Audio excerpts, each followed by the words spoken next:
On her wedding night to the most powerful duke in England, Lady Anelise expected anything but rejection. As she stood in the candlelit bedchamber, her new husband, the man every woman in society desired, looked at her with those storm-gray eyes and said words that would haunt her. "Tonight, you sleep alone." But this was no ordinary rejection. Because the Duke of Blackwater wasn't who he claimed to be, and the wedding night refusal? It was the only thing keeping her alive. 3 months earlier, Anelise's world had begun to crumble. Late autumn in 1825 painted Northwood Manor in shades of decay. The grand estate that had once hosted lavish balls and garden parties now stood quiet, its windows dark, its gardens overgrown. Anelise Dortney, just 20 years old, walked through rooms that echoed with memories of better days. She had been the diamond of the London season only 2 years ago. Every eligible bachelor had sought her hand. Her dance card was always full. Her father's fortune had seemed endless. But fortunes can disappear faster than morning fog. Bad investments, gambling debts, and a business partner who fled to France with half their capital left Lord Dortney drowning in obligation. The suitors vanished overnight. Funny how quickly admiration turns to avoidance when the money runs dry. Anelise learned a hard truth that autumn. In their world, a beautiful face meant nothing without a substantial dowry behind it. The servants had been let go months ago, all except old Mrs. Henshaw, who refused to leave. Anelise now did her own mending, helped in the kitchen, and tried to ignore the leak in the drawing-room ceiling. Her father barely left his study anymore.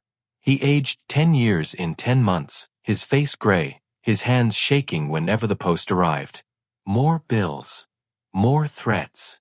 More doors closing. Then Silas Finch came calling. Anelise would never forget that October afternoon. She was in the parlor, attempting to darn a stocking when she heard the knock. Sharp, insistent, the sound of someone who expected to be answered. Mrs. Henshaw showed him in, her disapproval written across her wrinkled face. Finch was a moneylender, the kind of man her father would never have acknowledged in their prosperous days. Now he sat in their best chair like he owned it. Perhaps he did.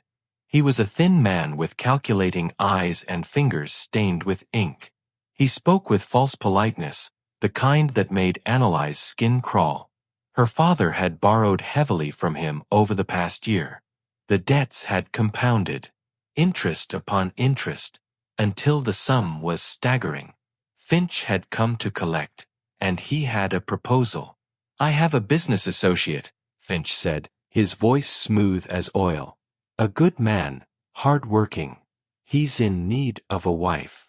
A respectable wife from good family. Your daughter would suit his purposes admirably." He smiled, showing too many teeth. "Marry her to him, and we'll consider your debts settled. All of them." Anelise felt the blood drain from her face. Her father looked like he might be sick. "Your associate," Lord Dortney said slowly. "Who is he? What family?" He was grasping at straws, hoping for some minor gentleman, some distant cousin of someone respectable. Finch's smile widened. "He's a stonemason, my lord. Name of Liam Hale. Works with his hands. But honest work, respectable work. He has a cottage, steady income. Your daughter would want for nothing. A stonemason. A common laborer." Anelise's world tilted sideways.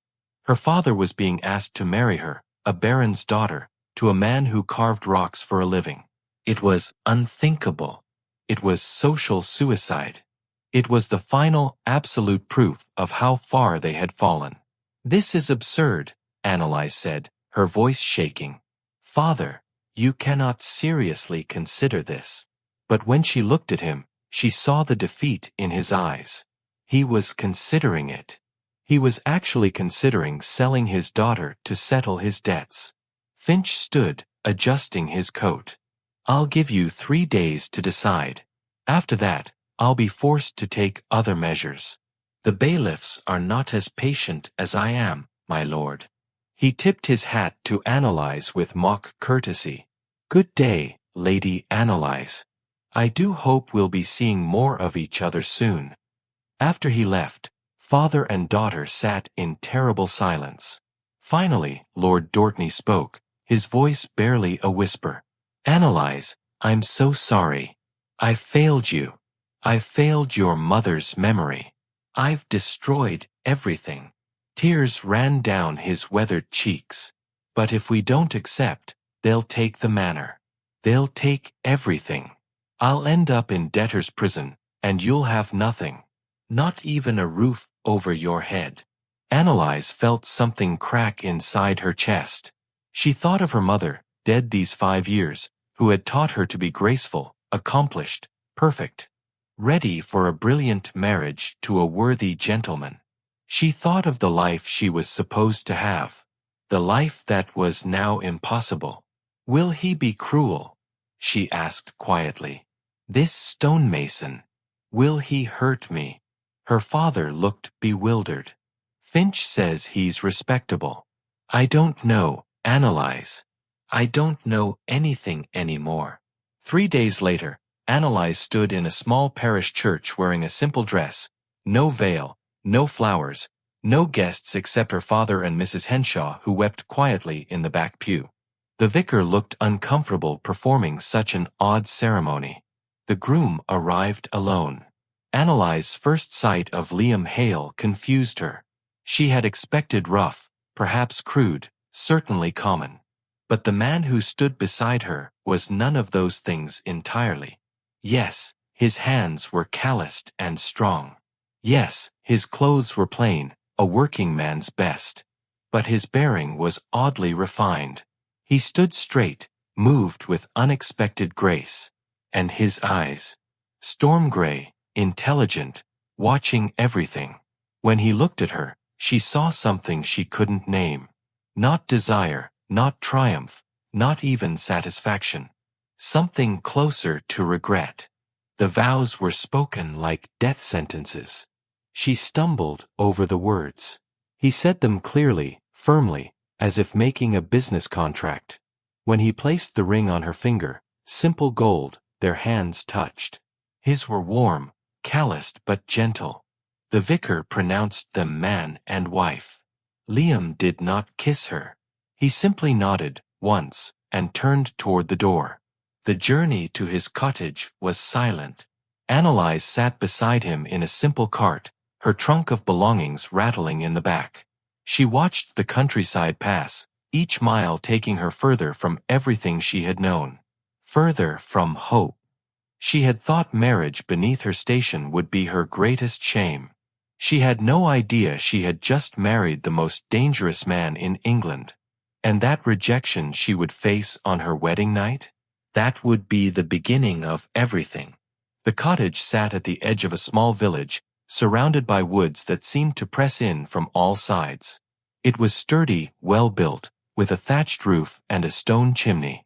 Anelise had never lived anywhere so small. Her childhood bedroom had been larger than this entire dwelling. One main room served as kitchen and living space. A tiny bedroom barely fit a narrow bed. A workshop out back where Liam kept his tools and stone. He carried her trunk inside without ceremony, set it by the bed, and turned to face her. This was the moment she had been dreading. The wedding night. Whatever came next. But Liam simply gestured to the bedroom. "That's yours," he said.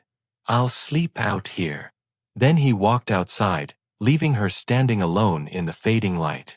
That first night, Anelise lay awake on the unfamiliar bed, listening to the sounds of the countryside. Owls hooting. Wind in the trees. So different from London, from the manor, from everything she knew. She had expected demands. She had braced herself for violation. Instead, she got abandonment.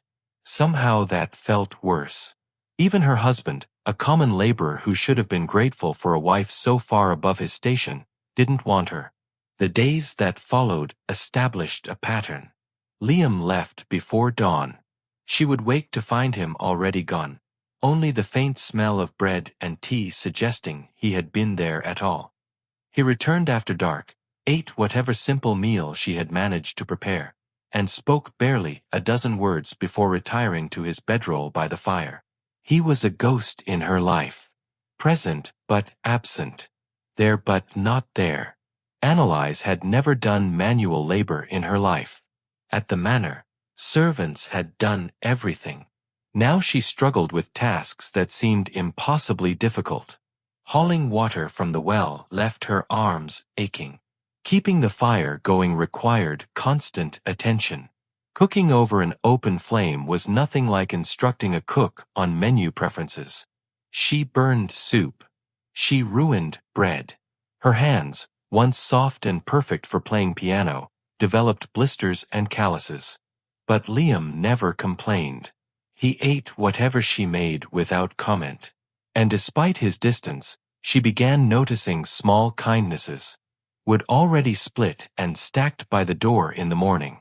A loose board on the step quietly repaired.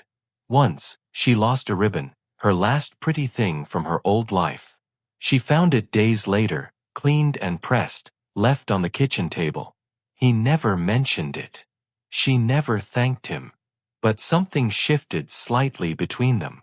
From the small window, she sometimes watched him work. There was a church in the village being renovated, and Liam worked on the stone facing. She expected to see brutish labor, hammer and chisel wielded roughly. Instead, she saw artistry. His movements were precise, almost delicate. He would study a stone for long minutes before making a single cut. The way he worked reminded her of how her music teacher had approached the pianoforte. With respect. With understanding. With something like love. One afternoon, she walked to the village for supplies. The other women stared. They knew who she was, this fine lady married to Liam Hale. Their eyes held curiosity and judgment in equal measure. One older woman, Mrs. Cooper, actually spoke to her. "Your husband's a strange one," she said, not unkindly. "Keeps to himself. But he's honest. Works harder than any man I know. You could have done worse. It was meant as comfort. It didn't feel comforting." 3 weeks into the marriage, a storm came. The wind howled like something alive, battering the cottage. Rain came in sheets. Anelise huddled by the fire, trying not to show her fear. Then a shutter tore loose, banging violently against the wall. She ran to the window, struggling with the latch, the wind tearing at her hands. Suddenly Liam was there. She hadn't heard him come in. He reached past her, strong arms securing the shutter from inside, his body shielding hers from the spray of rain. For a moment they were pressed close, closer than they had been since the church. She could feel the warmth of him, smell the rain and stone dust on his clothes. Then he stepped back, and the distance returned. But he didn't leave. He built up the fire, put a kettle on for tea. They sat in chairs across from each other, the storm raging outside, an odd peace settling inside. Anelise found herself speaking. "Thank you for fixing that." He nodded. Then, gathering courage she didn't know she possessed, she asked, "Why do you stay away so much? Why did you even want a wife if you have no use for one?" Something flickered in his storm-gray eyes. Pain, maybe. Or guilt. "It's complicated," he said finally. "This arrangement, it wasn't what either of us wanted. But it was necessary." His voice, she realized, had an accent that didn't quite fit. It was refined around the edges, like he was trying to sound common but couldn't quite manage it. Her eyes fell on a small shelf near his bedroll. Books. She hadn't noticed them before. She stood, moving closer, curiosity overcoming propriety. Poetry, Keats, Shakespeare, and something else. A thick volume in Latin. Architectural principles and classical design. She pulled it down, staring at the Latin text. "You read Latin?" He was beside her quickly, too quickly, taking the book from her hands. But not roughly. "My father was a schoolmaster," he said quietly. "He taught me before he died. Old habits." He placed the book back carefully. "A man can work with his hands and still have a mind, Lady Anelise." Lady Anelise. He always called her that, with a formality that seemed odd coming from a husband. From a man who should have claimed the privilege of her first name. She looked at him, really looked at him. The intelligence in those gray eyes. The way he held himself. The words he chose. "Who are you?" she asked softly. Really? For a moment, she thought he might tell her. She saw the war in his expression, the desire to speak fighting against some prohibition. Then he stepped back, the walls slamming down again. "I'm your husband," he said. "That's all that matters." He moved to his bedroll. The storm should pass by morning. Get some sleep. But Anelise couldn't sleep. She lay in the narrow bed, mind racing. A stonemason who read Latin and Shakespeare. Who moved like a gentleman. Who spoke with an education that didn't match his station. Who had somehow convinced a moneylender to erase enormous debts in exchange for marrying a ruined baron's daughter. Nothing made sense. The next week, a traveling peddler came through the village. Anelise bought thread and a few necessities. The peddler also sold newspapers from London, weeks old but still news to the countryside. Anelise bought one, hungry for any connection to her former world. That night, while Liam was still at work, she read by candlelight. Parliament proceedings. Society gossip. A scandal involving a marquis and an actress. And then, on the third page, an article that made her heart stop.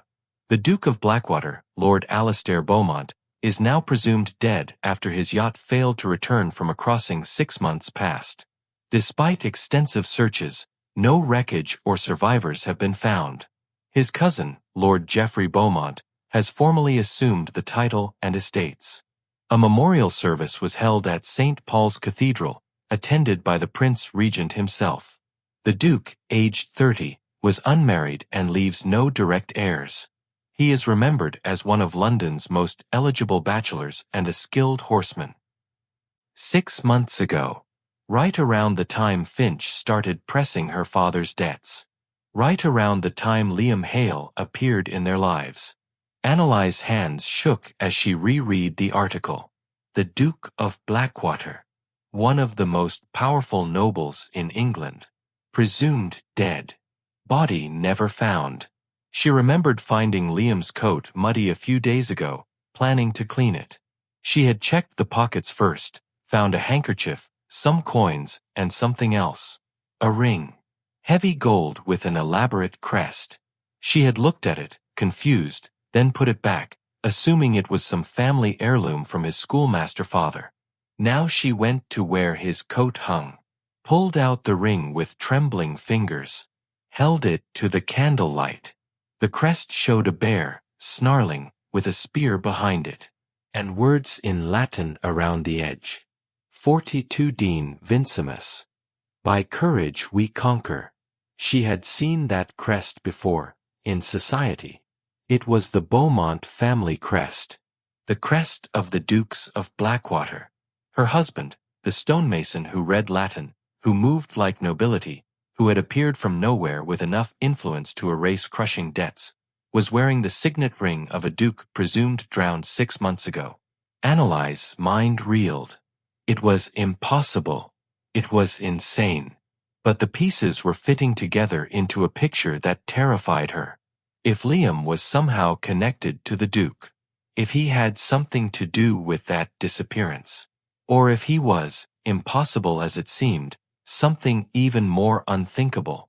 She heard his footsteps outside.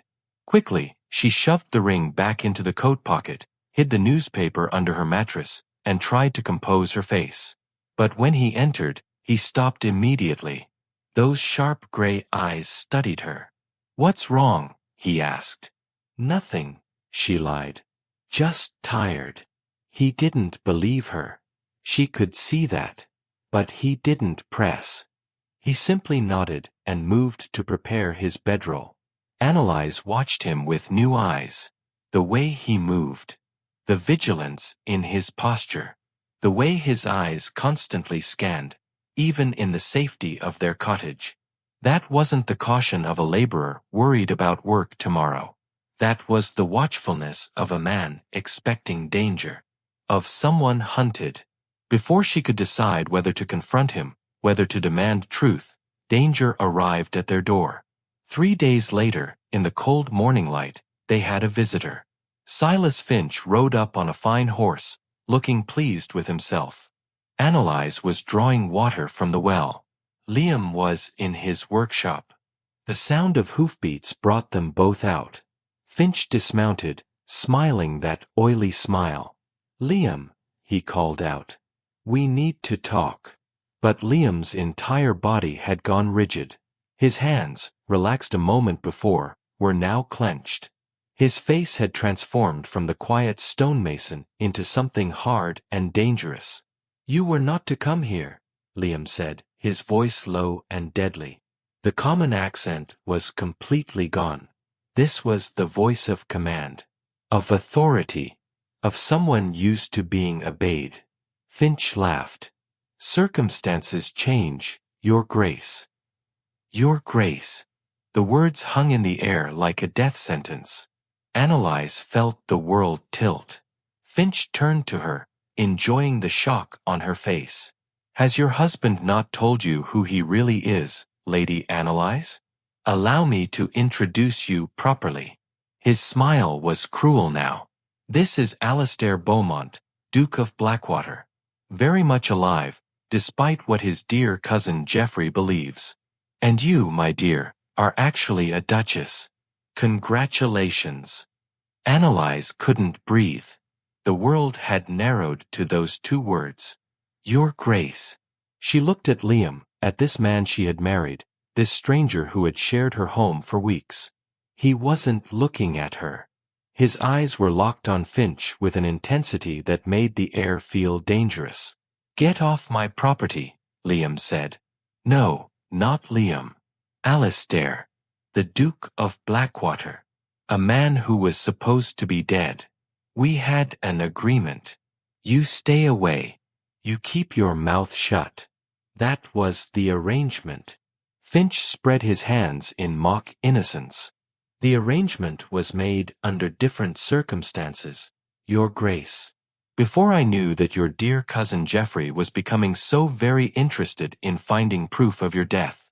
Before I knew he was willing to pay handsomely for such proof. He pulled out a flask, took a drink. He's offering £5,000 for confirmation that you drowned. Can you imagine?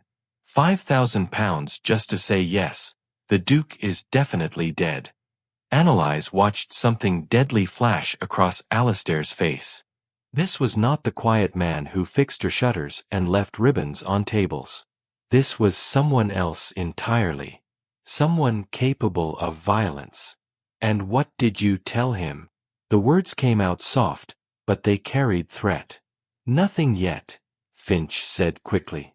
"I'm a businessman, Your Grace. I go where the profit is best. Right now, I'm thinking you might outbid him. Especially since I hold such interesting information, like the fact that you're alive, and married, and hiding in the countryside pretending to be a stonemason." He glanced at Anelise. "Does she know why you married her?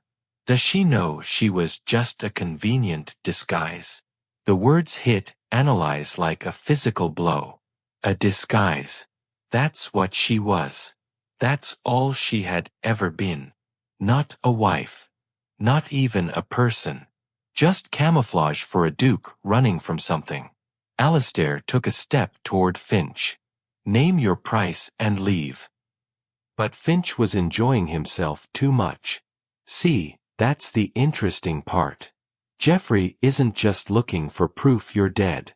He's actively ensuring it. Those men he's hired? They're not investigators. They're hunters. And they're very good at their job. He wants to make sure that if you survived the yacht, you don't survive much longer.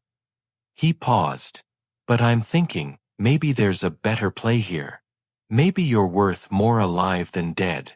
Maybe you could use an ally. Someone who knows things.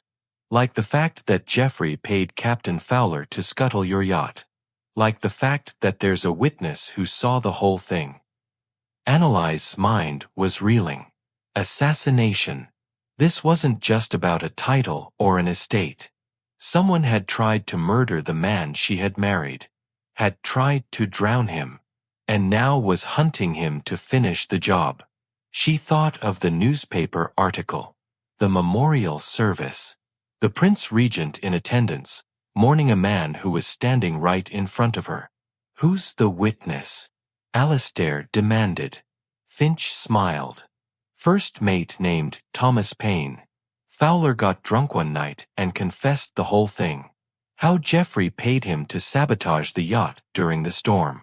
Make it look like an accident. Paine was smart enough to keep his mouth shut and disappear, but I found him. I find everyone eventually. He took another drink. So here's my offer. I give you the witness. You use him to expose Geoffrey. You reclaim your title. And I get, shall we say, £10,000 for my trouble. Plus a position in your household. Something respectable. You're a blackmailer and a criminal, Alistair said flatly. I'm a man who recognizes opportunity, Finch corrected. And right now, the opportunity is helping you, Your Grace. Because Geoffrey's men are getting close. They've been asking questions in the villages. Showing your portrait. Someone's going to recognize you eventually, educated speech and Latin books aside. You need to act soon, or you'll be dead for real. Anelise found her voice, though it shook. Why? She looked at Alistair, this stranger, this duke. Why did Geoffrey try to kill you? Why does he want you dead so badly? It was Finch who answered. Money, my dear. Always money. The Blackwater estates are worth a fortune. Lands, investments, properties all over England. Geoffrey was the heir, but a distant one. He's been in debt for years, gambling and spending like he already had the title.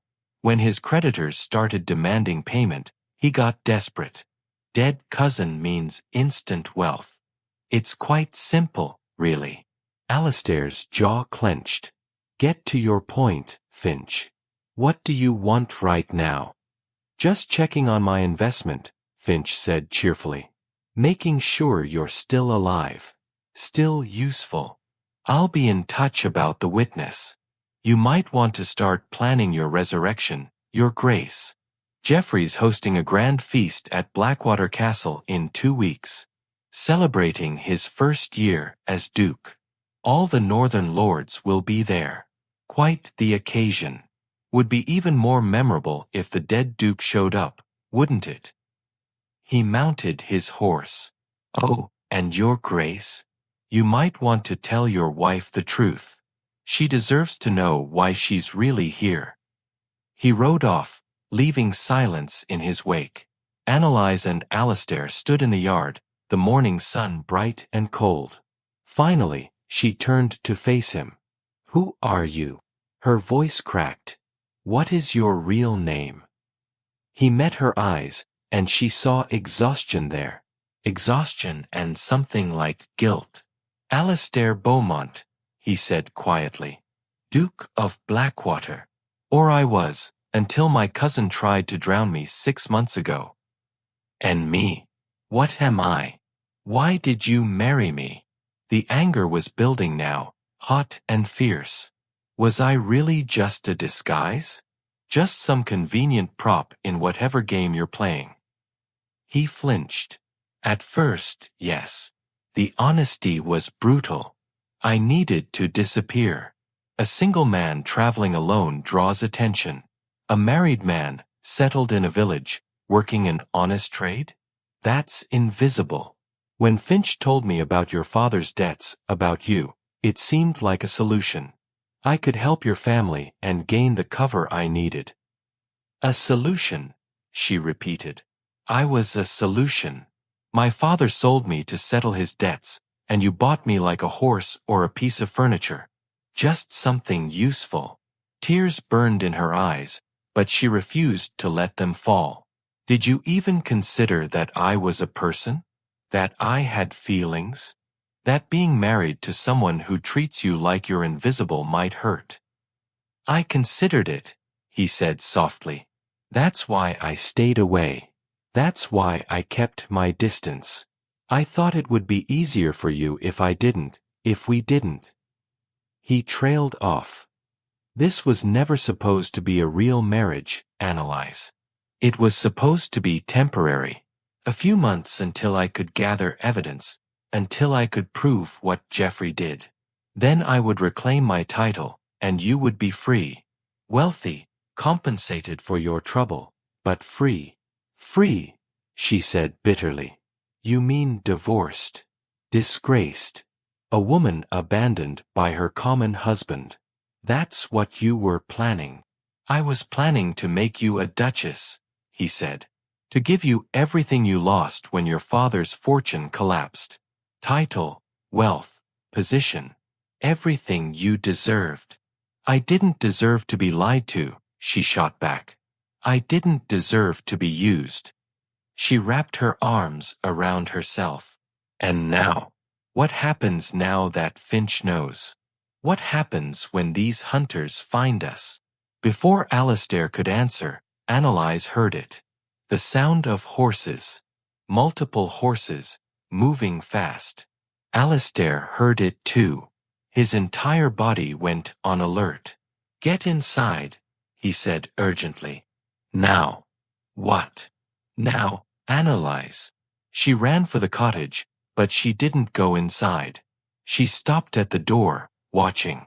3 men burst through the tree line on horseback. They weren't dressed like farmers or travelers. They wore dark clothes, and Anelise could see weapons. Swords. Pistols. They looked like soldiers, but worse. Harder. Colder. The lead rider pulled up, looking at Alistair with a smile that didn't reach his eyes. Liam Hale, he called out. Or should I say, Your Grace? Lord Geoffrey sends his regards. Alistair moved, and it was like watching someone transform. The stonemason vanished completely. He grabbed a hammer from his workbench, hefted it with the ease of long practice, and his stance shifted into something that spoke of training, of combat, of a man who knew exactly how to fight. Tell Geoffrey, Alistair said, his voice carrying command and contempt, that the Duke of Blackwater is not as easy to kill as he imagined. The lead rider laughed. We'll see about that. He drew his sword. The other 2 did the same. 3 armed men against one with a hammer. Anelise wanted to scream, to run, to do something. But she was frozen, watching in horror. They attacked together, coordinated, professional. These were not thugs. These were trained killers. But Alistair was something else entirely. He moved like water, like shadow. The hammer swung, and the first man's sword went flying. An elbow to the face sent him sprawling. The second man lunged, but Alistair was already moving, using the man's momentum against him, sending him crashing into the third. It was brutal and efficient. No wasted movement. No hesitation. This was not a gentleman's duel with rules and honor. This was survival. Within moments, all 3 men were disarmed, 2 on the ground groaning, 1 clutching a broken wrist. Alistair stood over them, breathing hard, the hammer still in his hand. There was blood on his knuckles. A cut on his cheek. He leaned down to the lead rider. Tell Geoffrey the Duke of Blackwater is not dead. Tell him I'm coming for him. Tell him I know everything he did, and I have witnesses. Tell him his time is running out. He straightened. Now get out of here before I forget that I'm supposed to be a civilized man. They scrambled to their horses and rode off, leaving the yard in chaos. Alistair dropped the hammer, and Anelise saw his hands shaking. Not from fear, she realized. From adrenaline. From rage. From the effort of holding back. She stepped out of the cottage doorway. He turned to face her, and she saw it all in his expression. The truth of who he was.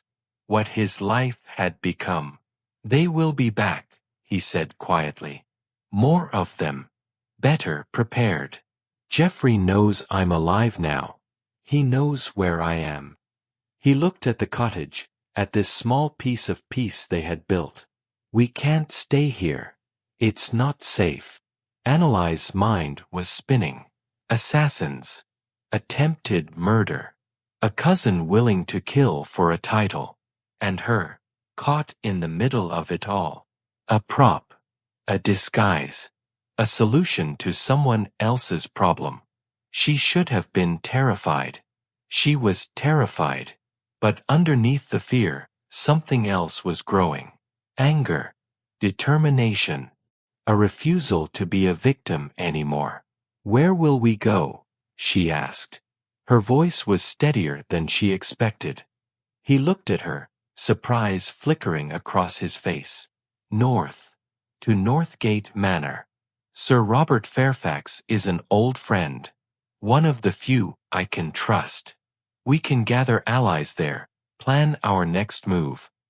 He paused. Anelise, you don't have to come. I can send you somewhere safe. Your father's manor, or... I'm your wife, she interrupted. She didn't know why she said it. Part of her hated him for the lies, for using her. But another part recognized something. They were bound together now, whether either of them liked it. For better or worse. That's what the vows said. And right now, it's definitely worse. So where you go, I go. Something shifted in his storm-gray eyes. Respect, maybe. Or gratitude. They'll try to kill you too, he warned. Anyone connected to me is in danger.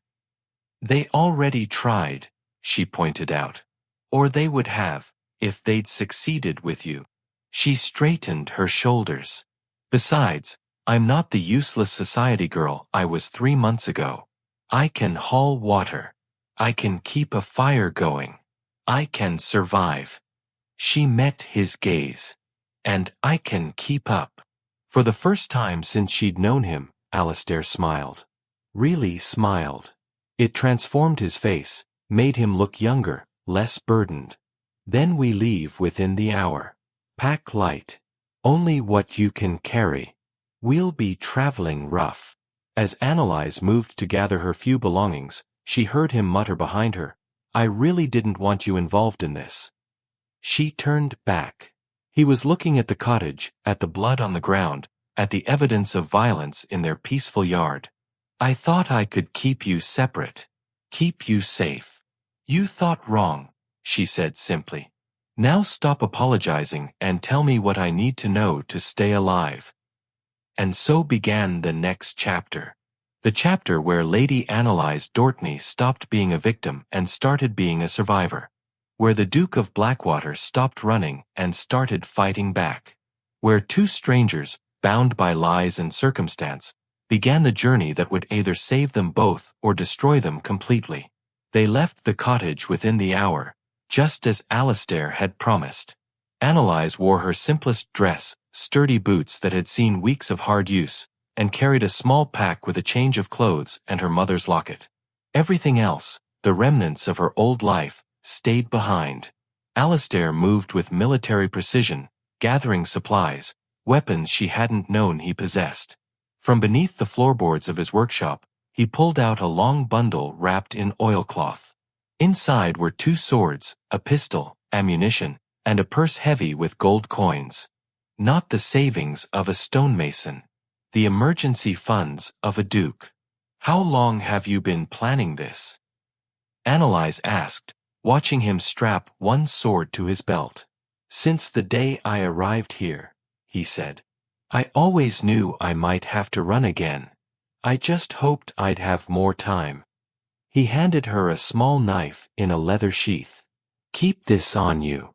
If anyone gets close and I'm not there, you go for the eyes or the throat. Don't hesitate. Don't think. Just act." Anelise took the knife with trembling hands. 3 months ago, the most dangerous thing she'd handled was a sharp embroidery needle. Now she was being taught where to stab a man to kill him. The world had turned completely upside down. They traveled on foot, avoiding roads where possible. Alistair explained that Geoffrey's men would be watching the main routes, looking for travelers matching their description. So they went through forests, across fields, following deer paths and streams. It was grueling. Anelise's legs ached within the first hour. By midday, her feet were screaming. But she didn't complain. She had said she could keep up, and she meant it. Alistair set a hard pace but checked on her regularly. He would slow when the terrain got difficult, offer his hand over rough patches, make sure she drank water. He didn't coddle her, but he didn't abandon her either. They were partners in survival now, and he treated her accordingly. That first night, they camped in a dense thicket, no fire for fear of being spotted. They ate dried meat and hard bread in silence. Anelise's whole body hurt. Her dress was torn in 3 places. Her hands were scratched and bleeding from pushing through brambles. She had never been so exhausted in her entire life. "You did well today," Alistair said quietly, breaking the silence. "Better than most trained soldiers on their first forced march." "I don't feel like I did well," Anelise admitted. "I feel like I'm dying." He smiled slightly. "That's how you know you're doing it right. Tomorrow will be harder. Your muscles will have stiffened overnight. But the day after that will be easier. The body adapts quickly when it has to." Anelise looked at him in the fading light. "Where did you learn all this? Dukes don't usually know how to fight 3 armed men or march through wilderness." "My father believed in practical education," Alistair said. "He had me trained by a former cavalry officer. Riding, swordsmanship, shooting, survival. He said a man who might command others in war should know what he was asking of them." His voice grew distant. "He died when I was 19. A riding accident. After that, Geoffrey started circling. Even then, even before I inherited, he wanted what I had. Did you know he was dangerous? I knew he was ambitious and reckless. I didn't know he was capable of murder." Alistair's jaw tightened. "I should have seen it. Should have been more careful. Instead, I trusted family. I thought blood meant something. I was wrong." Anelise understood that kind of betrayal. Her father had sold her to save himself. Geoffrey had tried to murder his own cousin for money. Family wasn't always safety. Sometimes it was the most dangerous thing of all. The second day was worse, just as Alistair had predicted. Anelise could barely walk when she woke. Every muscle screamed. But Alistair showed her how to stretch, how to keep moving until the stiffness faded. And slowly, painfully, she did adapt. Her body remembered it was young and strong, even if her life had been soft. By afternoon, she found a rhythm. Step after step. Mile after mile. She stopped thinking about the pain and just moved. They crossed a river at dusk, the water shockingly cold. Anelise slipped on the rocks, and Alistair caught her, his arm around her waist, steadying her. For a moment they stood there, the current rushing around their legs, his face close to hers. She saw concern in his eyes.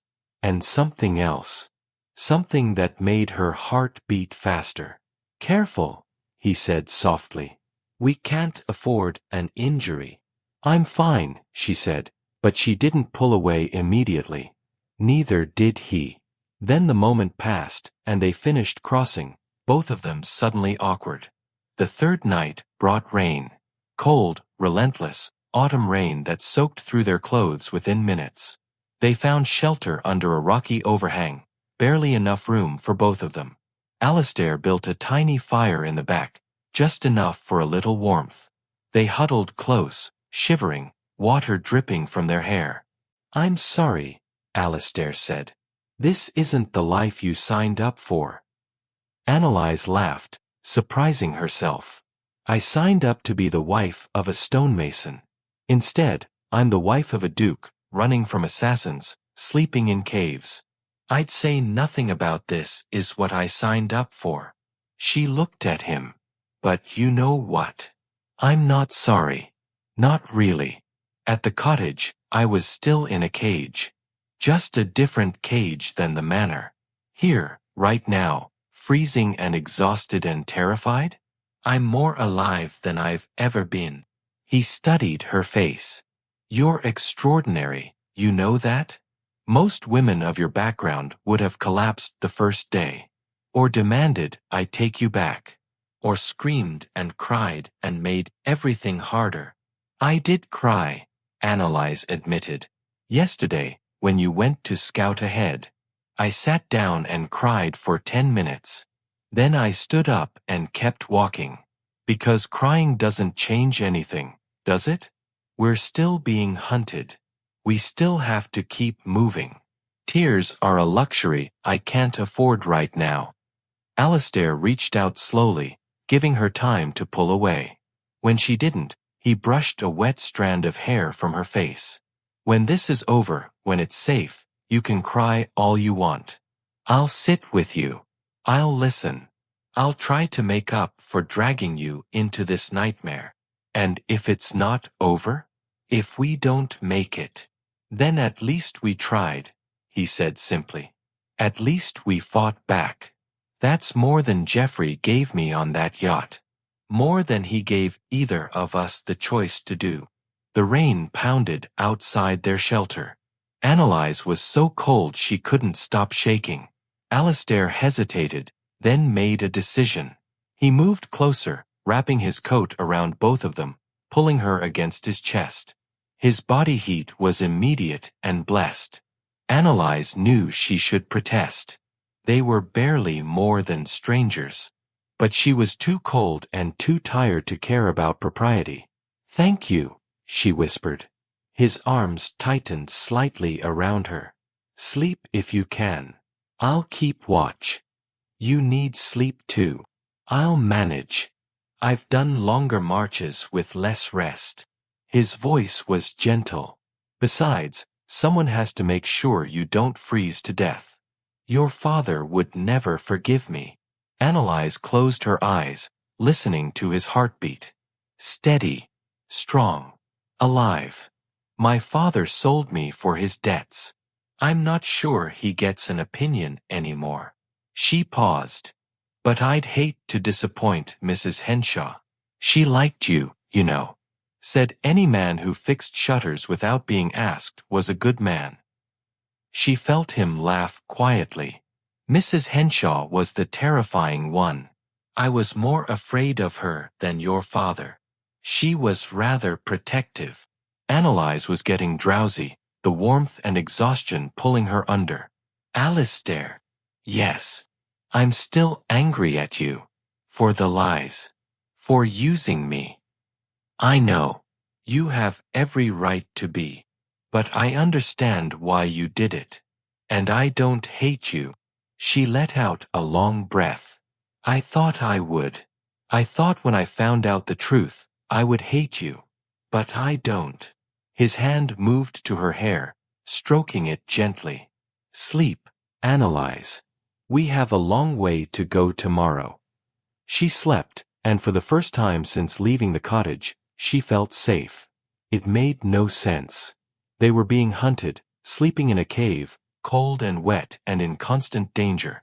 But wrapped in his arms, listening to his heartbeat, she felt protected. Whatever else Alistair was, whatever lies he'd told, he was keeping her alive.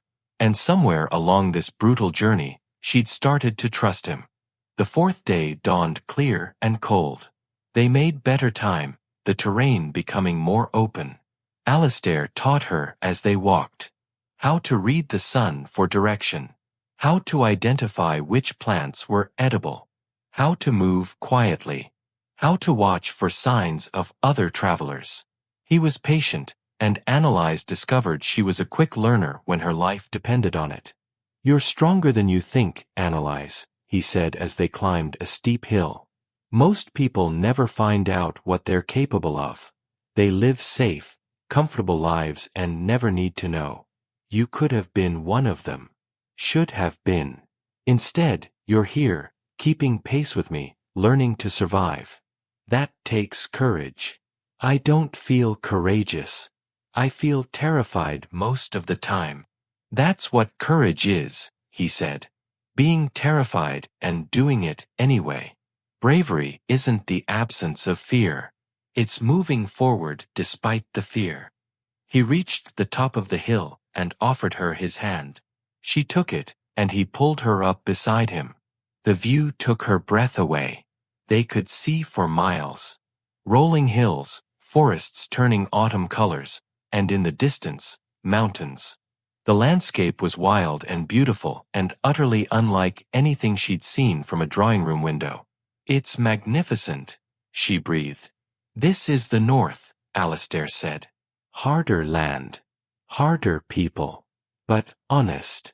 Real. When we get to Northgate Manor, Sir Robert will help us. He's a good man. Loyal. He'll give us sanctuary while we plan our next move. And then we go to Blackwater. We confront Geoffrey. We expose what he did." His voice hardened. "And we take back what's mine." Anelise looked at him, this man who was her husband in name but had become something more on this journey. A partner. An ally. Maybe even a friend. "What's ours?" she corrected. "I'm the Duchess of Blackwater, remember? Whether I wanted the title or not, it's mine now. So when we go to face Geoffrey, we do it together." He looked at her for a long moment. "A drawing room is its own battlefield," he said slowly, remembering her words from the cottage. "And you were trained for it. All those years of learning to be perfect, to say the right things, to navigate society. That wasn't useless training, Anelise. That was preparation. When we walk into Blackwater, when we face the Northern Lords and Geoffrey, I'll need you beside me. Not behind me. Beside me. Equal partners." "Equal partners," he agreed. Then he smiled. "Though I reserve the right to be better at swordplay. And I reserve the right to be better at not getting us killed by saying the wrong thing to important people." She smiled back. "Deal. Deal." They descended the hill and continued north. The miles passed. Anelise's feet hurt less each day. Her muscles grew stronger. Her hands developed calluses. She learned to sleep on the ground, to eat whatever they could find or catch, to move silently through the woods. She was transforming, becoming someone new. Someone she might actually like. On the 5th day, they saw it in the distance. A manor house, large and fortified, sitting on a hill. Smoke rose from its chimneys. Fields surrounded it, and Anelise could see workers bringing in the last of the harvest. "Northgate Manor," Alistair said. Relief colored his voice. "We made it." They approached carefully. Alistair was taking no chances, even this close to sanctuary. But as they neared the gates, a rider came galloping out. A man in his 50s, broad-shouldered, with iron-gray hair and a weathered face. He pulled up his horse, staring at Alistair. His face went pale. "Your Grace," he said, his voice shaking. "They said you were gone. They said you drowned." "I'm hard to kill, Robert," Alistair said. "May we come in?" Sir Robert dismounted and embraced him. "Thank God. Thank God you're alive." Then he looked at Anelise, taking in her torn dress, her muddy face, the knife at her belt. "And who is this?" "This," Alistair said, his hand finding Anelise, "is my wife, Anelise, Duchess of Blackwater." Sir Robert's eyebrows rose. You married? When? How? It's a long story. One best told inside, with food and wine and a fire. Alistair squeezed Anelise's hand. And Robert, we're going to need your help. Because I'm not staying dead. I'm going to reclaim everything Geoffrey stole. And I'm going to make him pay for trying to murder me. Sir Robert's face split into a fierce grin. Now that's the Duke I remember. Come in, both of you. Let's get you warm and fed. And then let's plan how to take back your birthright. He looked at Anelise with new respect. Any woman who can keep up with Alistair Beaumont on a forced march is someone I want on our side. Welcome to Northgate, Your Grace. As they walked through the gates, Anelise felt something shift inside her. She had left the cottage as a confused, angry woman who'd been lied to and used. She arrived at Northgate as someone different, stronger, clearer, ready for whatever came next. The journey had changed her. Now the real battle would begin. The great hall of Northgate Manor blazed with firelight as maps sprawled across ancient oak tables. Anelise stood at the threshold, watching a man she barely recognized. This was not Liam the stonemason. Duke Alistair Beaumont commanded the room with effortless authority, his calloused hands now gesturing over battle plans, his voice cutting through debate like a blade. Knights and advisors leaned forward, hanging on his every word. The transformation was complete and devastating. Geoffrey has fortified Blackwater with 50 mercenaries, Sir Robert reported, his weathered face grim. The northern lords believe you dead, Your Grace. He's hosting a feast in 3 days to consolidate his claim. Then we have 3 days to shatter that illusion, Alistair said, his finger tracing a route on the map. The truth is our greatest weapon. Thomas Paine witnessed the attack on the Cliff Road. His testimony will expose Geoffrey's treachery before the assembled lords. And if they don't believe him? Another knight challenged. Alistair's smile was cold. Then I'll present more convincing evidence. His hand moved to the sword at his hip, the Beaumont blade, no longer hidden. Anelise's breath caught. This was the man who'd killed 3 assassins without breaking stride. This was the Duke who'd survived his cousin's murder attempt through sheer cunning and will. This was the man she'd watched struggle to light a cottage fire just weeks ago. The meeting stretched past midnight. Strategy layered upon contingency, every detail scrutinized. Anelise remained silent, absorbing the brutal calculus of power and survival. When the last advisor departed, Alistair finally looked at her, truly looked at her, for the first time since they'd arrived. Exhaustion lined his face, but something else flickered in his eyes. Concern. Guilt. You should retire, he said quietly. The servants have prepared the east chamber for you. And where will you be? Here. Planning. Anelise crossed her arms. Planning what, exactly? A glorious assault on the castle where you'll likely die. If necessary. How convenient. Her voice sharpened. You married me to hide your identity. Now you'll discard me the moment I'm inconvenient to your grand battle. He turned fully to face her, jaw tight. I'm trying to protect you. By leaving me behind? Anelise moved closer, her heart hammering but her voice steady. Geoffrey tried to murder you once already. Do you think he'll let your widow live peacefully after you're dead? Do you think he'll simply forget about the woman who knows his secrets? Alistair's expression flickered. She'd struck true. Your safest option is Northgate, he said firmly. Sir Robert will. Sir Robert will defend an empty manor while I cower in luxury? Anelise laughed bitterly. I've already lived that life, Alistair. The gilded cage. The protected ignorance. It nearly destroyed me. This is different. This is war. And I've already survived 3 assassins at our cottage door. She stepped closer still, close enough to see the storm in his eyes. Or have you forgotten I was there? That I saw what you became to keep us alive. His hands clenched at his sides. You don't understand what you're asking. Don't I?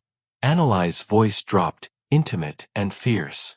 You taught me to survive in the wilderness. To build fires, to track paths, to endure cold and hunger. Did you think those were merely pastoral skills? Or were you preparing me for exactly this moment? Silence stretched between them, charged and dangerous. There's a difference between surviving the wilderness and infiltrating a hostile castle, Alistair said finally. You're right. The wilderness is honest about its dangers. Anelise held his gaze. A drawing room, however, is its own battlefield. And that, your grace, is terrain where I outrank you. Something shifted in his expression. Surprise, perhaps even respect. Geoffrey's hosting northern lords, she continued, her strategic mind racing. Men who knew your father, who remember the Beaumont line. They'll be watching for weakness, for any sign this feast is merely theater. If you burst in with swords drawn, you'll look like an attacker, a usurper. They'll see a violent claimant, not a rightful duke. Alistair's eyes narrowed, tracking her logic. But if I arrive first? Anelise's pulse quickened with the audacity of it. If the Duchess of Blackwater enters her own hall, regal and composed, before you reveal yourself, then Geoffrey becomes the interloper, the pretender, the man occupying another's home. It's too dangerous. Everything is dangerous now. Anelise's voice softened, but her resolve remained steel. You gave me no choice in becoming your wife. Don't take away my choice in being your duchess. The words hung between them, weighted with everything unspoken, the deception, the protection, the strange intimacy forged in their wilderness journey. Alistair studied her for a long moment, seeing past the lady of the manor to the woman who'd learned to gut fish with bleeding fingers, who'd marched through freezing rain without complaint, who'd faced down assassins with nothing but fierce determination in her eyes. Finally, he nodded slowly. If you do this, you follow my lead. Precisely. No improvisation. I'm a lady of noble birth, raised for performance and propriety, Anelise said with the ghost of a smile. Following elaborate social protocols is the only thing I was ever properly trained for. This isn't a garden party. No, it's theater. She straightened her shoulders, and for the first time since entering this martial hall, she looked every inch a duchess. And I've been playing roles my entire life. The difference is, this time I choose my part. Alistair's expression remained carefully neutral, but something in his eyes, warmth, perhaps, or the beginning of genuine partnership, made Anelise's breath catch. Tomorrow we prepare, he said. Sir Robert will brief you on the castle layout. You'll need to know every passage, every exit. And the plan. We use the southern passage, servants' entrance, rarely guarded. It leads directly to the old wing where I can access my chambers without detection. His finger traced the route on the map. You'll enter through the main hall during the feast. All eyes will be on you, while you move into position. Precisely. He met her gaze. The moment you make your presence known, Geoffrey will panic. He'll be torn between maintaining composure before his guests and dealing with an impossible situation. That's when I emerge. Anelise's strategic mind mapped the sequence. The lords will see him rattled, vulnerable. Then you appear, alive, rightful, composed. The contrast will be devastating. If it works. It will work. Anelise surprised herself with her own certainty. Because Geoffrey underestimated me once already. He saw a pawn in his game, a convenient cover for your false death. He never imagined the pawn might become a queen. Alistair's lips quirked, almost a smile, but not quite. Chess metaphors from a duchess. My father would approve. Did he teach you? Every evening after lessons. The memory softened Alistair's features briefly. He said a good ruler must think 3 moves ahead. Geoffrey only thinks 1 move ahead, his own advancement. It makes him predictable. And dangerous. Yes. The softness vanished. Which is why I need to know you understand the risk. If this fails, if Geoffrey moves faster than anticipated, you'll be trapped in that hall with hostile forces between us. I might not reach you in time. Anelise had spent weeks watching this man, learning his tells, his careful movements, the way he calculated every risk before acting. She'd seen the warrior emerge from the stonemason's disguise. She'd watched him protect her with a ferocity that still made her breath catch. You'll reach me, she said quietly. I know you will. The certainty in her voice seemed to undo something in him. His carefully maintained distance wavered, and for just a moment, he looked at her the way he had during that cold rainy night in the wilderness, like she was something precious he'd never expected to find. Then the moment passed, and the Duke returned. Get some rest, he said, his tone formal once more. Tomorrow will be grueling. Anelise nodded and turned toward the door. But at the threshold, she paused. Alistair. He looked up from the maps, surprise flickering at her use of his given name. Thank you for not shutting me out. She held his gaze. I know you're accustomed to bearing burdens alone, but you don't have to. Not anymore. Before he could respond, she slipped through the door, leaving him alone with his maps and his thoughts. But as Anelise walked the cold corridors toward her chamber, she realized something had fundamentally shifted. This was no longer a marriage of convenience or camouflage. This was partnership. Dangerous, uncertain, forged in deception and adversity, but real. And tomorrow, she would prove herself worthy of it. The next 2 days blurred with preparation. Sir Robert drilled her on castle layouts until she could navigate Blackwater blindfolded. Servants altered a gown in Beaumont blue, the ducal color, with expert speed. Anelise practiced her entrance, her posture, every gesture calculated for maximum impact. Alistair watched from the shadows, occasionally offering corrections with the precision of a man who understood theater as strategy. Slower, he'd say. Make them wait. Anticipation is a weapon. Head higher. You're not asking permission to exist. Good. Now make them believe you've always been Duchess. Make them forget you were ever anything else. On the 3rd morning, they departed before dawn. A small group, Alistair, Anelise, Sir Robert, and 4 trusted knights, moved swiftly through forests she and Alistair had traversed weeks before as refugees. Now they traveled as invaders, reclaiming stolen ground. The irony wasn't lost on Anelise. They reached Blackwater's borders by midday, circling wide to approach from the south. The castle rose against grey skies, its stone walls both familiar and foreign. Anelise had never seen the Beaumont seat before, yet it called to something in her blood now, a claim she hadn't asked for but couldn't deny. There, Alistair murmured, pointing to a dense section of forest. The old servants' passage. It hasn't been used in years, but I'd wager Geoffrey doesn't even know it exists. They dismounted and moved on foot through underbrush. The passage entrance was exactly where Alistair remembered, hidden behind overgrown ivy, the wooden door swollen with age and moisture. Sir Robert and 2 knights forced it open with careful, quiet effort. Beyond lay darkness. Alistair produced a shuttered lantern, its light revealing a narrow tunnel carved through rock. The air smelled of damp earth and forgotten years. This leads directly to the old wing, Alistair whispered. Anelise, you'll continue to the main courtyard entrance with Sir Robert. Wait for the feast to reach its height. You'll hear the music and revelry. That's when you enter. Anelise nodded, her heart hammering against her ribs.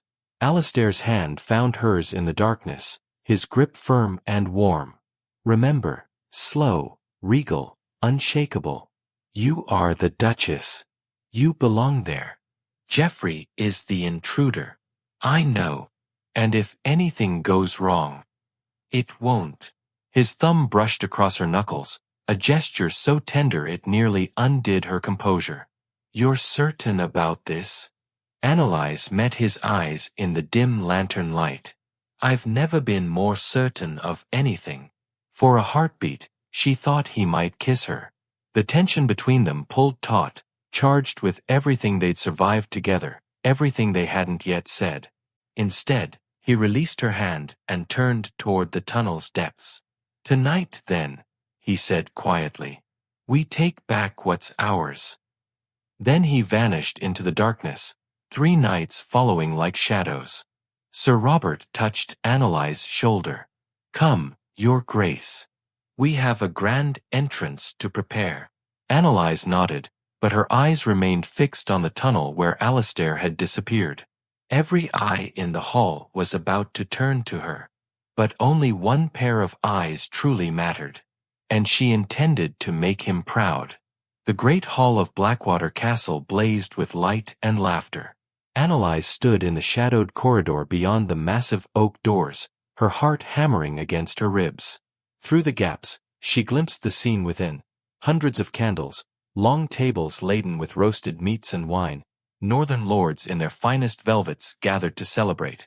To celebrate a lie. Sir Robert stood beside her, his weathered face grave. The music has reached its peak, your grace.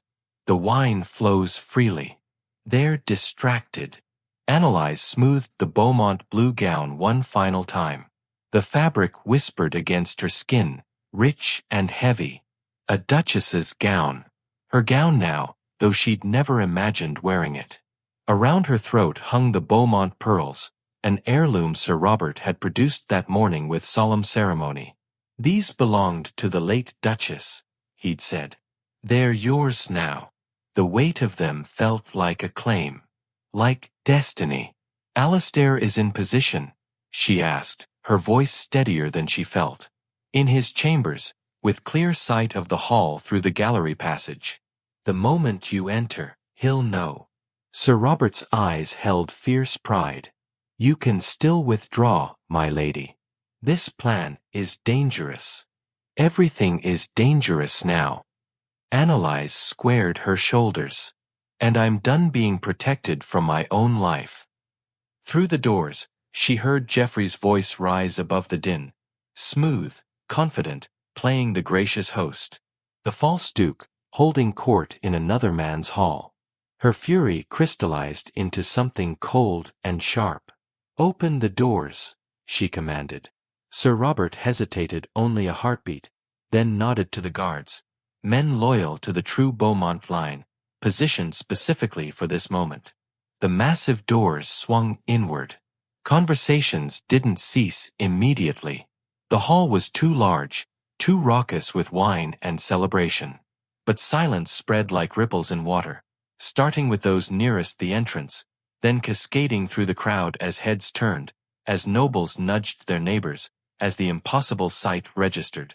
A woman stood in the doorway, backlit by corridor torches. Regal, composed, unmistakably noble, wearing Beaumont blue and pearls. Anelise stepped forward, and the last conversations died. The musicians faltered, their instruments trailing into discordant quiet. 200 faces turned toward her, expressions ranging from confusion to shock to dawning recognition. She walked slowly, as Alistair had taught her. Make them wait. Make them see. Her footsteps echoed against stone floors, the only sound in the cavernous space. She kept her gaze forward, chin high, every gesture deliberate. Not a woman seeking permission. A duchess reclaiming her hall. At the high table, Geoffrey had frozen mid-gesture, wine cup halfway to his lips. His face had gone pale, then flushed with something between rage and panic. Anelise walked the full length of the hall, letting the silence build, letting every lord see the Beaumont colors on her body, the ancestral pearls at her throat. Letting them wonder. Finally, She reached the dais where Geoffrey sat in the Duke's chair, Alistair's chair. She smiled, cold and precise. "How peculiar," Anelise said, her voice carrying through the silent hall, "to host a feast without inviting the rightful Duchess of Blackwater." The collective gasp was audible. Lords shifted, glancing at each other, at Geoffrey, at this impossible woman who'd materialized from nowhere. Geoffrey set down his cup with shaking hands. You are an impostor." His voice cracked slightly. "Some charlatan seeking to—" "Am I?" Anelise's eyebrow arched. "How fascinating. Then perhaps you can explain why I wear the Beaumont pearls, which have been in the ducal family for 6 generations. Or why Sir Robert Ashford, loyal retainer to the Beaumont line for 40 years, escorted me here tonight." She gestured, and Sir Robert stepped into view from the entrance. His presence, solid, known, respected, sent another ripple through the assembly. Geoffrey's face darkened. A conspiracy, then. Traitors and pretenders seeking to— To what? Anelise interrupted, her voice sharp as broken glass. To prevent a murderer from stealing a dukedom? The word hung in the air like an executioner's blade. "You dare?" Geoffrey started to rise. "I dare many things." Anelise's voice never wavered. "I dare to speak truth before assembled lords. I dare to name you for what you are, Geoffrey Beaumont. Kinslayer. Usurper. The man who tried to murder his own cousin on the cliff road and claim his title." Madness! Geoffrey's voice rose, desperate now. "The Duke is dead, drowned in the storm. Every man here knows this." "Do they?" Anelise turned to face the assembly, her performance flawless. "Or do they know only what you told them? How convenient that the Duke died with no witnesses save yourself. How fortunate for you that his body was never recovered." Murmurs rippled through the crowd. Lords leaning toward each other, doubt creeping across faces. "She speaks lies." Geoffrey's composure cracked further. "Guards, seize this woman for— For what?" The new voice came from the shadows of the gallery above. "For being my wife?" Every head snapped upward. Alistair emerged from the darkness like a ghost made flesh. He stood in the gallery archway, backlit by torches, his presence commanding absolute attention. Not dressed as a stonemason now. He wore the Beaumont colors, the ducal seal gleaming at his throat, the ancestral sword at his hip. Every inch a duke. Alive. Undeniable. The silence that followed was absolute. No breath, no movement. 200 people frozen in collective shock. Geoffrey's face drained of all color. "No. No, you died. You're dead." Alistair's voice carried through the hall with quiet, lethal precision. He began descending the gallery stairs, each footfall deliberate. "Yes, you tried very hard to ensure that, didn't you, cousin?" He reached the main floor and crossed toward the high table, the crowd parting before him like water. Lords who'd been celebrating Geoffrey's ascension now stared at the impossible. The rightful Duke returned from the grave. Alistair's eyes never left Geoffrey's face. "Tell them what happened on the cliff road, Geoffrey. Tell them how you hired 3 men to stage a robbery. How you watched them strike me down and throw my body into the ravine." Lies. Geoffrey's voice was shrill now, all pretense of authority shattered. This is some trick. No trick." Alistair stopped at the base of the dais, his presence dwarfing his cousin despite their similar heights. "I survived. Crawled from that ravine. Recovered in hiding while you spread word of my death and claimed my title." He turned to address the assembly, his voice ringing with command. "Lords of the North, you've been deceived. The feast you attend is built on murder and lies. But I have proof." He gestured, and 2 guards emerged from the side entrance, escorting a trembling man in common clothes. Anelise recognized him from the plan. Thomas Paine, the witness. This man was on the cliff road that day, Alastair continued. He saw the attack. He saw Geoffrey signal the assassins. He watched them throw me into the ravine while my cousin stood by and did nothing. Thomas Paine nodded frantically. Every word truth, lords. I saw it all. Hid in the trees, terrified. Watched the Duke fall and his own kin walk away like it was nothing. The murmurs grew louder now. Lords rising from their seats, voices overlapping in shock and anger. Geoffrey's eyes darted wildly, seeking escape, finding none. His hand moved toward his belt, toward the dagger there. Don't. Alastair's voice was soft but carried the promise of violence. But Geoffrey was beyond reason, beyond calculation. In his desperation, he lunged, not at Alastair, but at Anelise. She saw the blade flash, heard Alastair's shout. Then Geoffrey crashed backward, Alastair's hand locked around his wrist, the dagger clattering across stone. You tried to kill me once, Alastair said, his voice deadly calm even as he forced Geoffrey down. I won't let you touch her. Geoffrey writhed, then wrenched free, stumbling backward and drawing his sword in one desperate motion. Guards! To me. Kill the pretender. But no guards moved. The men at the doors remained still, their loyalty already pledged elsewhere. Geoffrey's face twisted with rage and fear. He raised his blade toward Alastair. Then I'll finish what I started. Steel sang as Alastair drew the Beaumont sword. The duel was swift and brutal. Geoffrey attacked with desperate fury, all technique abandoned. Alastair met each strike with practiced precision. The warrior Anelise had glimpsed in their cottage, now fully revealed. This was no stonemason. This was a man trained from childhood in the deadly art of combat. Geoffrey's blade swung wild. Alastair sidestepped effortlessly, his counterstrike sending Geoffrey's sword spinning from his grip. Before Geoffrey could react, Alastair's blade was at his throat. Silence crashed over the hall. Yield, Alastair commanded, his voice carrying to every corner. Geoffrey trembled, sweat streaming down his face. All his schemes collapsed into this single moment of defeat. I yield, he whispered. Alastair didn't lower the blade. Lords of the North, you've witnessed this man's treachery. His attempt to murder his rightful duke. His lies and usurpation. His eyes swept the assembly. What is the judgment for kinslaying and treason?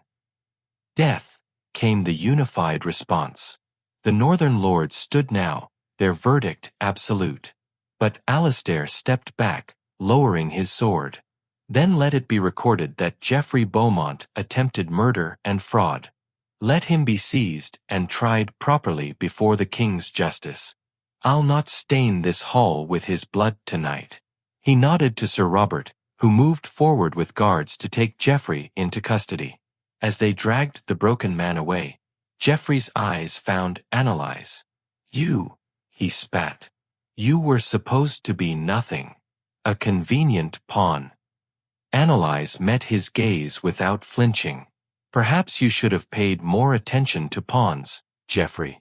In chess, they're the pieces that become queens. Then he was gone, and the hall erupted. Lords surged forward, some to pledge fealty, others to demand explanations, all wanting to touch the Duke who'd returned from death. The noise built like a wave, shock transforming into chaotic celebration. But Alastair's eyes sought only one person.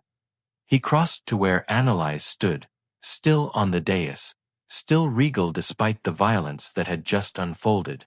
Their gazes locked, and the hall's chaos faded into background noise. It's over, he said quietly, reaching up to cup her face with hands that still trembled slightly from combat. Anelise's breath caught. No. His expression flickered with concern. It's just beginning, she finished, her voice soft but certain. Then Alastair pulled her into a kiss that stole every thought from her mind.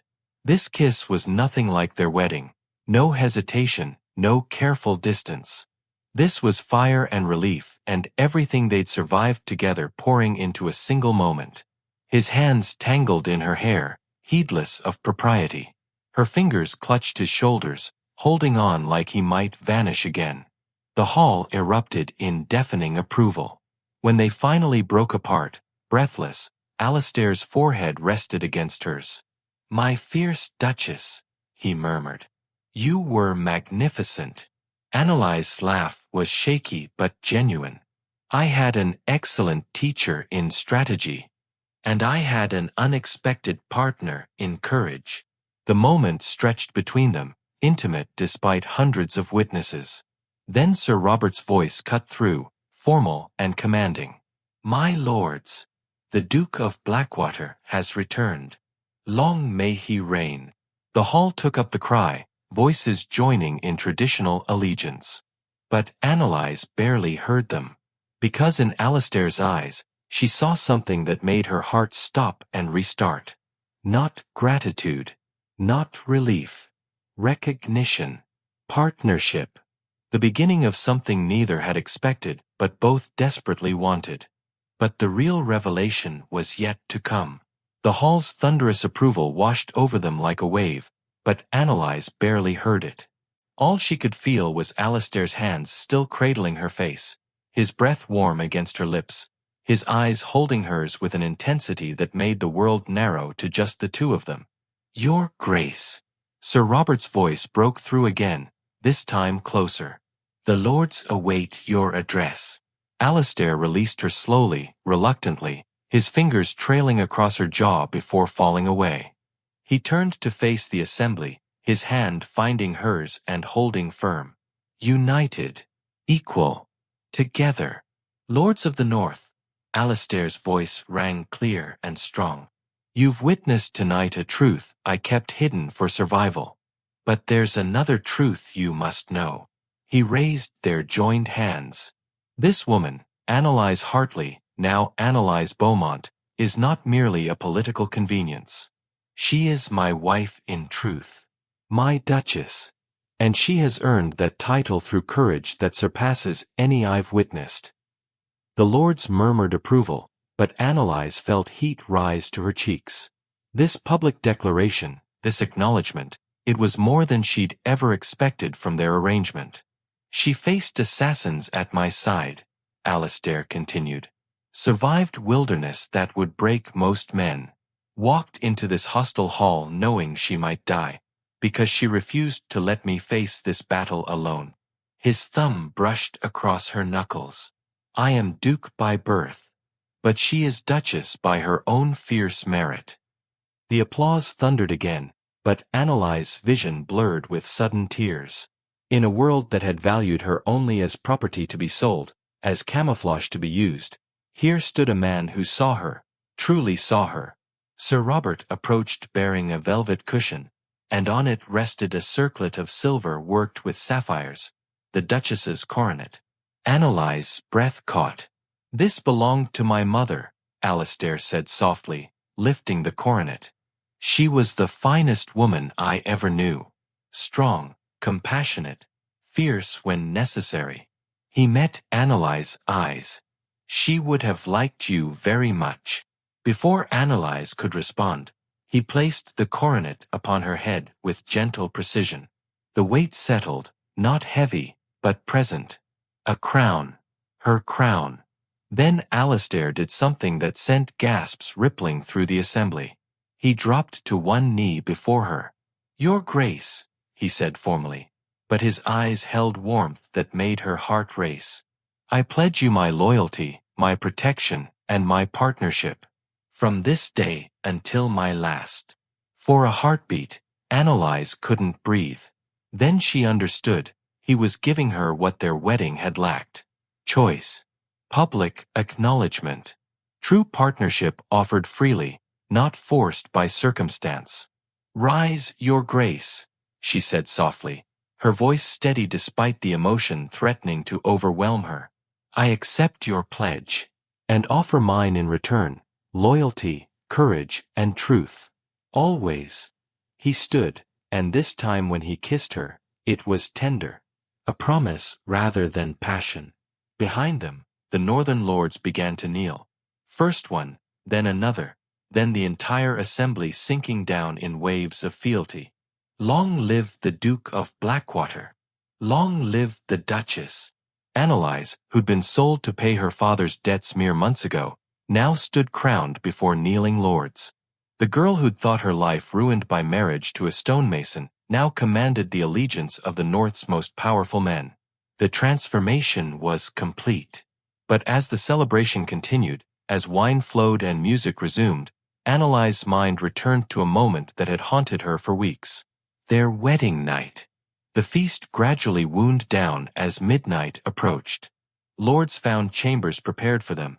Servants bustled with practiced efficiency, and Alastair fielded endless questions and pledges. Through it all, his hand kept finding hers. A touch, a squeeze, a silent communication that they were in this together. Finally, Sir Robert appeared at Alastair's elbow. "Your Grace, the ducal chambers have been prepared.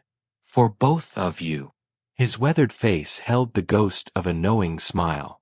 Alastair nodded, then turned to Anelise. "Are you ready to retire?" The question held layers. After the chaos, the violence, the public declarations, were they ready to be alone together? To face whatever came next without an audience?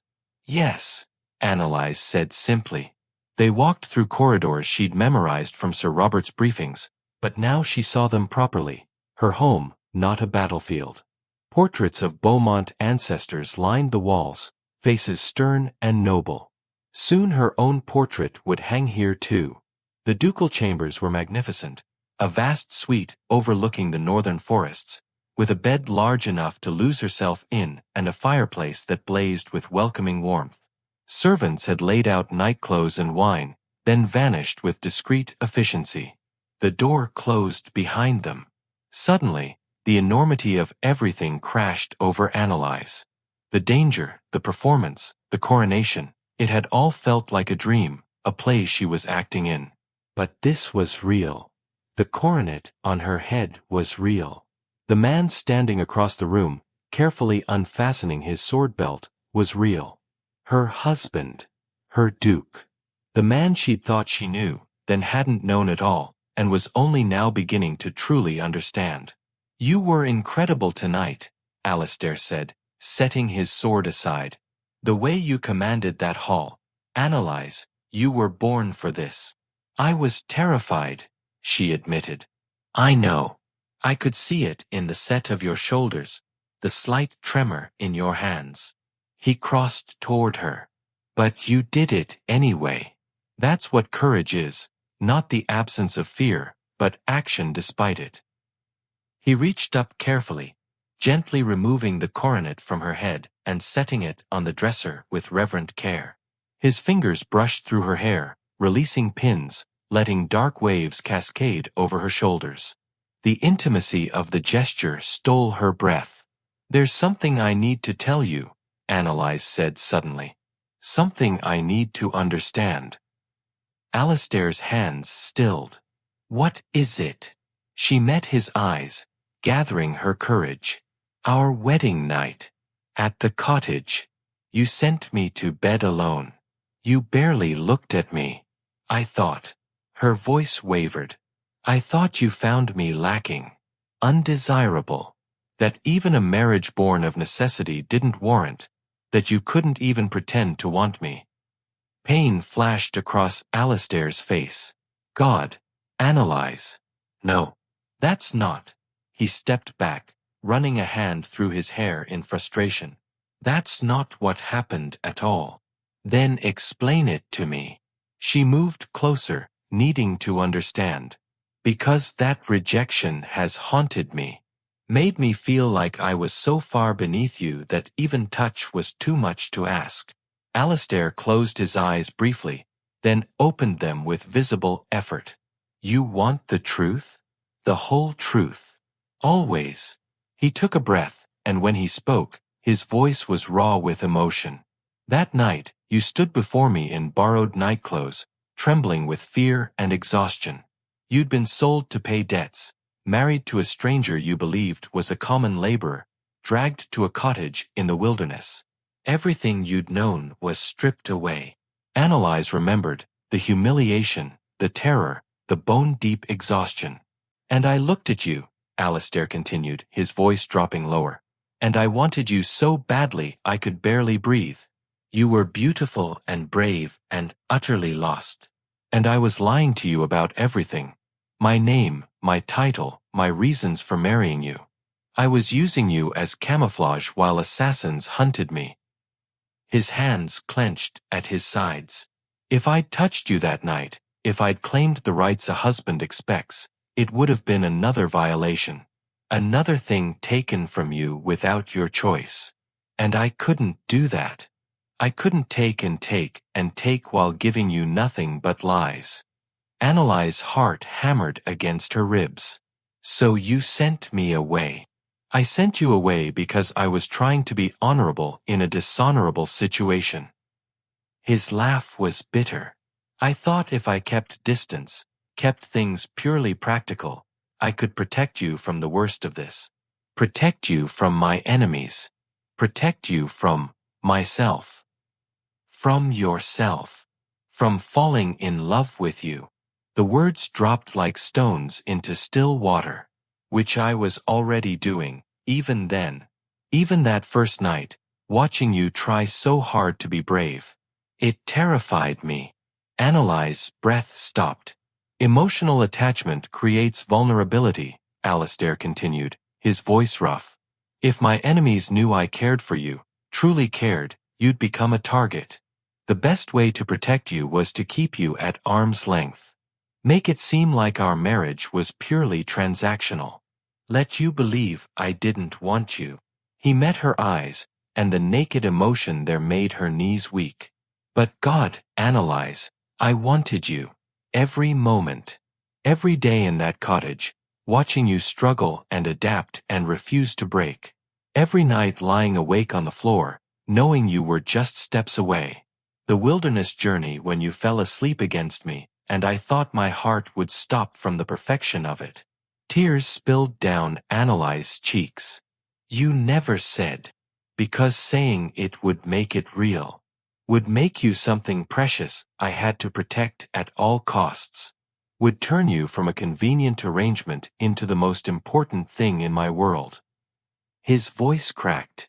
And I couldn't afford that. Not while Geoffrey still hunted me. Not while danger stalked every shadow. Anelise crossed the space between them in 3 quick steps, her hands framing his face. You idiot. He blinked. What? You noble, self-sacrificing idiot. Fresh tears streamed down her face, but she was smiling. You thought you were protecting me by pushing me away. But all you did was make me fall in love with a man who wouldn't let himself love me back. Alistair's expression shattered into something between joy and anguish. Anelise. That wedding night rejection? She held his gaze fiercely. I understand now. It wasn't because I was beneath you. It was because I mattered too much. You gave me the only protection you could. Distance. Space. Time to adapt without the added complication of intimacy. Yes. The word came out hoarse. The most desired duke in England rejected his own wife, Anelise continued, her voice soft with wonder. Not because he didn't want her, but because he wanted her too much. Because he was already falling in love and couldn't afford the vulnerability. I'm sorry, Alistair whispered. I'm so sorry I made you feel unwanted. You're the most magnificent woman I've ever known. Strong and fierce and brilliant. That night at the cottage, if I'd touched you, I would have fallen completely. And I couldn't risk you that way. Not when death followed me. Anelise understood now. Truly understood. The careful distance hadn't been rejection. It had been the most profound form of respect. He'd honored her autonomy when he could have taken everything. He'd protected her heart even while claiming her hand. He'd loved her by letting her believe he didn't. But the danger's past now, she said, her voice dropping to a whisper. Geoffrey is imprisoned. The assassins are dead or fled. There's no reason for distance anymore. Alistair's hands came up to cover hers where they still cupped his face. No, he agreed, his voice rough with emotion. No more distance. No more lies. No more protection through pushing you away. Good. Anelise rose onto her toes, bringing their faces inches apart. Because I'm done being protected from what I want. And I want you, Alistair. Not the Duke. Not the stonemason. You. The man who taught me to build fires and gut fish. The man who killed to keep me safe. The man who crowned me tonight and called me magnificent. Anelise. Her name on his lips was prayer and plea together.